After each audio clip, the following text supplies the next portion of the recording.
Okay, so here are my best settings for the Logitech G920 on Forza Horizon 4. Okay, so once you've entered into controller settings and then gone into advanced settings, you'll find this menu here. Now, I didn't really touch any of the dead zones. I've never really felt the need. I just left steering linearity at 50 because that's what worked best. Okay, so we're on to the force feedback settings now. So for vibration scale, I put it at 65. This basically means that, for instance, when you're going down a gravel road, it'll shake the wheel. That's kind of where I found it to be best.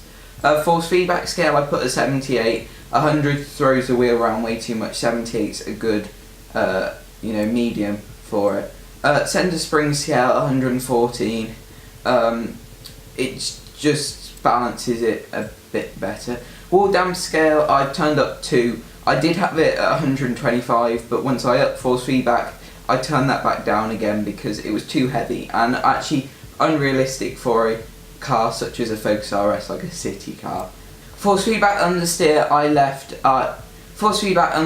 put down because actually I quite like the understeer. I drive a lot of front wheel drive cars and all wheel drive cars, so therefore understeer is quite prominent, so you want to turn that down. Maybe if you drive a rear wheel drive car, just fine tune that. That's the only setting I'd say fine tune. You can obviously fine tune all the settings to your needs. Force feedback, minimum force I put up to 59. Yet again, just because I thought it was kind of like what it needed. I didn't want a heavier feeling, and like it says there, I wanted a linear response curve. It makes me sound all clever.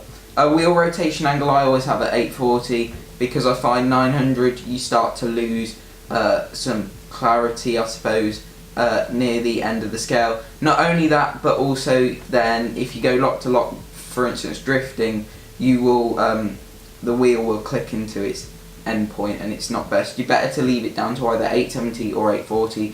I like 840 because it's realistic, it's what some cars have, and also I find the force feedback's better at 840. Okay guys, so there you go, those are my settings for the Logitech G920 in Forza Horizon 4. If you play Forza 7, please check out my wheel settings for Forza 7 as they were quite good as well.